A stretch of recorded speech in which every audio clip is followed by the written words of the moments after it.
tanong. Pinatawad mo na ba ang sarili mo? Paano? Ganun ka short. Grabe siya. Ano? Bakit napunta to sa akin? Pinatawad mo na ba, ate? So, ikaw na Slight. siya ang Hindi inila. pa. Hindi so, Siya honestly, hindi pa. Siguro, pag bigbabalikan ko sa sitwasyon, ang pagkasabi ko, baga digding, ano ba yung pinagsisiyan ko? Yung, siguro, kung alam ko, yung araw na yun talagang siya, yun ito, so, araw na mawawala siya, sana hindi na ako nag-ali. Sana din ako sumabakal kibulong. Sana nagstay na lang ako. At least nailing ko hanggang sa huli. So parang hindi man kami nagkakuron talagang. Yung parang last. Oo, na kahit sabi mo nagkikiss mo siya. Kung araw mo lang, kaso hindi naman natin alam.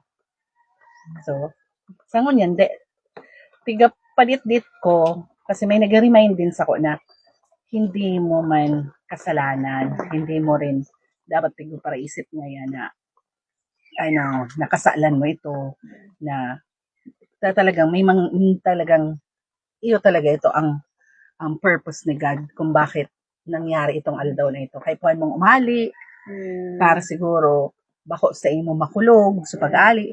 Pandua, sabi niya, ikabaga ngayon, may ugali kang gagawin mo ang lahat. So, parang Preserve ka rin ng oh my God. Oh. Basta yun. Pero sana pag abot ko oras, masabi ko, napatawad ko na sarili ko. Okay. Unti-unti. Ano ba yan? Ang card yan. Itapon niya yan. Sa face card na lang tayo. Sige. Kanina pa talaga. Ikaw naman. Ako na? Malamang di. Alam ako. Layo na ako. Pwede naman pag ganyan. Later naman, pag ano to, pag ako na papulo doon. Siguro sa akin, Tagalog. Kasi ano daw. Ate, dapat Tagalog. Ay, Siguro dati ito sa atin. Opo. Lahat tayo sa lahat sige. tayo. Pinatawad mo na ba ang sarili mo? Paano?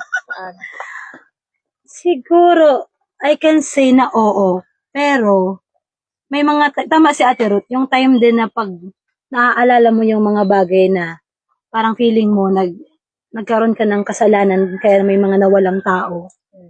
Hindi siya yung dahil hindi ko pa napapatawad ang sarili ko. Kundi parang naiisip ko lang din na yung mga what if lang. Yung okay, sana, yung regrets na sana, pero hindi naman kasi meaning ng regret for me na hindi mo pinatawad ang self. It's just parang learning, nagiging learning siya sa akin na at sa susunod, hindi ko na siya, hanggang kaya ko, hindi na siya mauulit.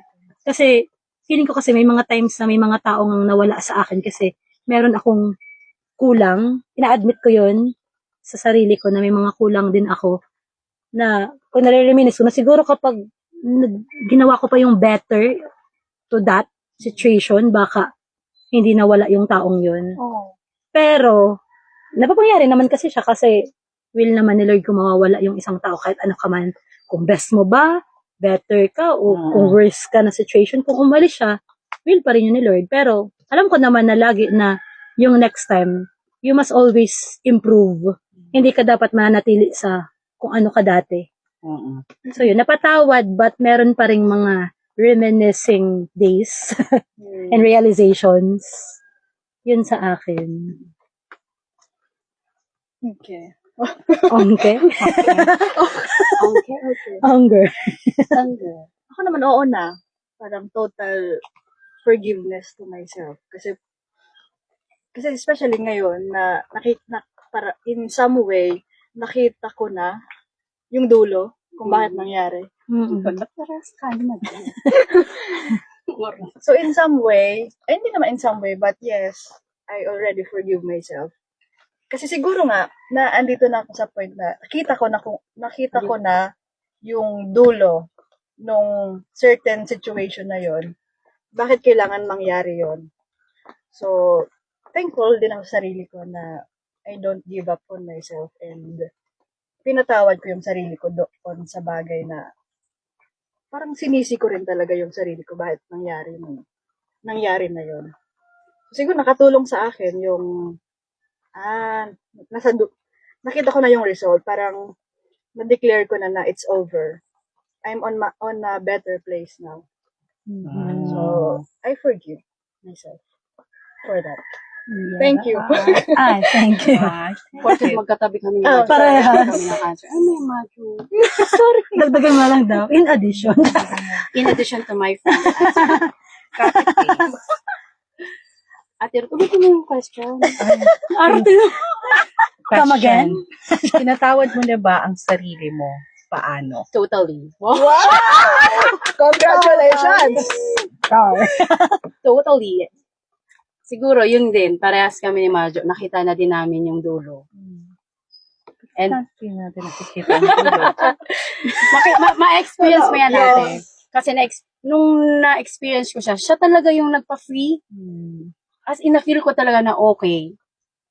Yung may freedom na doon sa part na na alam kong nakakulong ako. And yung nalaman kong yun nga. Yun siya yung naging reason kung bakit, okay, tapos na. Tama na. Time's up. Yes. Yeah. And wala nang dapat pa. Wala nang what ifs, walang ganyan. Sabi ni Lord, stop na. So, yeah. Very good. Forgive yourself. Congratulations. Thank you. And sa mga susunod pa? Yeah. Uy, sabi ko, Going there. forgive na. Going there. forgive ko Kay na. Ate Ruth, Pero Ate Ruth. hindi ko maalis yung what if. Yeah. Pero may pa rin siya dahil nga so improvement lang na part. Ah. But sa forgiveness, kasi Nandun nakita na. ko na rin yung dulo. Mm. Di ba nasabi ko na lang talaga. Di ba nasabi ko na rin yun sa inyo? Oo. Na dahil dun sa pinakita ni Lord na, okay, kaya pala. Oo. So, dun ka na talaga magiging free. Probably, pinakita na yung dulo. Kaya ayoko lang makita.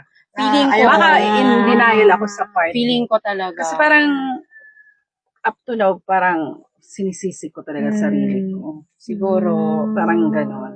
Or sinisisi ko rin yung time na, na nag-pray ako. Yun na. Nasabi ko, di ba, kinento ko man sa inyo yun na pag-pray ko na, basta sa kanya yung asawa ko, papayag na ako. Pero hindi ko naman kalain, Lord, ang bilis ang answer mo. Parang gano'n. At least kung alam ko lang, kung nakita ko rin yung dulo na, ako, yun din talaga yung araw na pag-pray ko, yun din yung answer niya. Sana, na-prepare ko. Hindi ko na inintindi sana yung, kasi Pagbili. parang, yun, di ba, bibili ng gamot, hindi na rin naman niya kailangan. So, dapat yung time na nag-stay ka. Though, bago ako umalis, nagpaalam ako. Tapos, nakita ko kasi, yun, may peace sa mukha niya kasi, di ba, hindi siya okay dun sa hospital. Nagsasigaw siya sa sakit daw. So, pinastop ko yung dialysis na kahit 1.5 hours pa lang. Tapos, pagdating sa bahay, nakita ko talaga, so parang matutulog talaga siya. So, parang ako, okay, matulog ka. Kasi parang akala ko tulog lang. Pagbalik ko, baka, okay na ulit siya. Pero hindi ngayon. Kaya, yun nga yun, hindi natin hawak ang plano ng Diyos. Kung sa kanya yun, baka meron siyang mga bagay na mas better, much better, kumbaga, sa ating plano. Kumbaga ikaw, gusto mo lang manatili siya. Pero, ito naman pala yung gusto ni Lord, i-ease yung pain niya. Akin na siya. Ako naman talaga may-ari sa kanya. Kaya yun yung parang, alam ko naman, may mga, yung sinasabi yung nakikita ang dulo, nakita ko din naman yung purpose ni Lord. Nakita ko naman para saan yung pagkuha niya. Pero, syempre, may pumapasok-pasok ko lang. Siguro, ina-entertain pa ng utak ko. Pero, in a way, mag 2 years na siya ng February. 3. Kumbaga, unti-unti, inaano ko na na-accept ko nang wala na siya talaga. Para doon na talaga siya. Sa bagay, yung healing naman, wala naman yung Wala time na. frame. Parang yun na yun. Parang, ayoko na siyang ulit-ulitin na isisi. So, yung sarili ko, umalis ka. Parang, hindi na.